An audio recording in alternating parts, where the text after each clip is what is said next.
Je m'appelle Michel, j'ai 64 ans.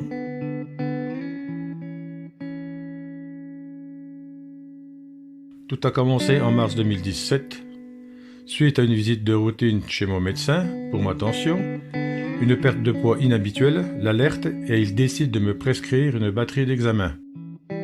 Échographique, sanguin, IRM, puis biopsie du foie pour qu'enfin le verdict tombe. Une tumeur évolutive du foie, stade terminal. C'est à ce moment que notre médecin m'a prise à part en me souhaitant bon courage. Et là, j'ai compris qu'il n'y avait plus beaucoup d'espoir pour mon époux. Un mois plus tard, sous conseil d'un gastro-entérologue, je débutais un traitement chimio par comprimé à domicile. Au bout de 15 jours, j'avais des douleurs atroces. Je divaguais avec plus de 40 de fièvre, j'arrivais même plus à tenir debout. C'était mal parti. J'ai donc fini aux urgences. Ne sachant pas d'où venait cette infection, je me suis retrouvé perfusé sous antibiotiques dans l'attente d'y voir plus clair. Puisque mon époux était uniquement suivi par un gastro-entérologue, j'ai moi-même pris rendez-vous avec une cancérologue qui nous a expliqué que la douleur et l'infection étaient dues au comprimé de chimio. Elle nous propose alors deux solutions, soit que Michel serve de cobaye, soit qu'il stoppe momentanément son traitement. Quand j'ai vu mon père à l'hôpital, j'ai vraiment pas supporté de le voir dans cet état. Et comme ça faisait quelques années que je me renseignais sur d'autres méthodes alternatives pour se guérir, je lui ai suggéré d'envisager des solutions naturelles. La décision est vite prise, j'arrête tout. On s'est forcément retrouvés confrontés aux médecins, qui n'ont pas hésité à remettre en doute tout ce que j'essayais de leur communiquer. Et il y avait malheureusement aucune ouverture possible. On a été pris pour des fous. Mais j'ai finalement réussi à le faire sortir sur des charges. Je me souviens me retrouver seule avec mon père traversant l'immense hall de l'hôpital, bras dessus, bras dessous.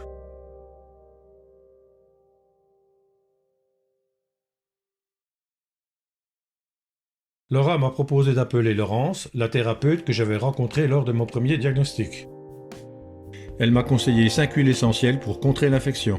Ça a été radical. En même pas 24 heures, je n'avais plus aucune douleur. La fièvre est tombée, je respirais à nouveau. C'était le début d'un peu d'espoir. Cette femme extraordinaire me redonnait du courage dans sa façon de me conseiller et me guider. Elle m'avait d'ailleurs parlé de la méthode Beljanski à base de plantes. Et n'étant plus sous chimio, le 30 mai 2017, je me suis lancé dans ce traitement. La médecine naturelle était un domaine complètement inconnu pour moi, mais comme je n'avais plus rien à perdre,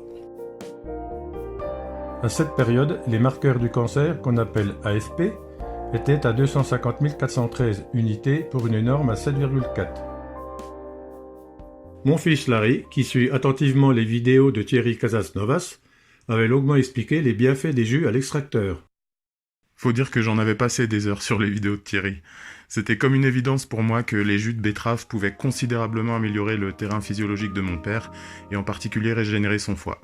On est donc parti sur un jus quotidien de betterave, carottes, oignons rouges, gingembre et curcuma. Moi qui étais habitué à mon bon verre de vin quotidien. Bien sûr, et Laurence l'avait bien expliqué aussi, il fallait qu'il change toutes ses habitudes alimentaires et donc son mode de vie. J'ai donc entamé un régime personnalisé anti-inflammatoire, sans prolamine et caséine, donc plus de gluten, plus de lactose, aucune viande rouge, fini le café, le sucre et j'en passe. Mon alimentation était réajustée au fil des analyses, veillant à l'équilibre acido-basique, le but étant de réalcaliniser mon corps.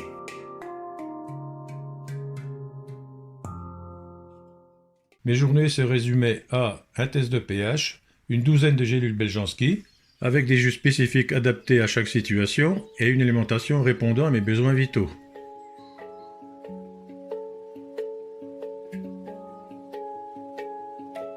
Sans oublier une sophrologie personnalisée afin d'accepter ma situation pour contribuer à ma guérison. Un changement radical de mes croyances. Un travail psychocorporel sur l'identification et la compréhension des causes profondes de ma maladie afin de viser une zéro récidive. Je ne vous cache pas que ça n'a pas été facile. Je faisais des prises de sang chaque mois pour suivre l'évolution de mes AFP. C'était incroyable.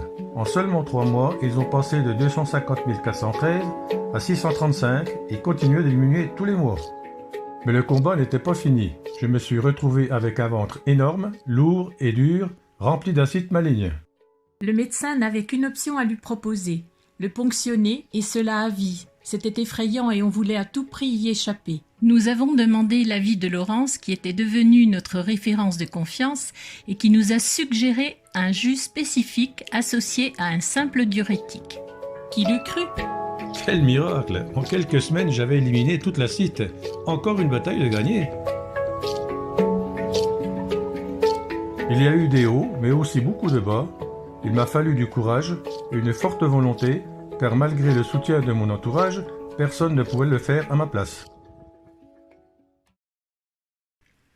Aujourd'hui, mes AFP sont stabilisés à 3 unités, bien en dessous de la norme. Je suis totalement guéri, j'essaie de garder mon équilibre alimentaire et j'ai trouvé mon confort dans mes nouvelles habitudes. Je continue de travailler sur les causes profondes avec de nouvelles sophrologies. Il m'arrive de jeûner en sautant un repas, par exemple, et quel plaisir de pouvoir retourner à mes activités. Je ne remercierai jamais assez Laurence, ainsi que ma femme, sans qui je n'aurais pas eu la force. Et il fallait me supporter. Et bien sûr mes enfants, mes amis, et tous ceux qui, de près ou de loin, ont participé à ma guérison. L'expérience de mon papa m'a confirmé que les seules limites que l'on a sont celles que l'on s'impose. Un petit mot pour finir ? Merci la vie.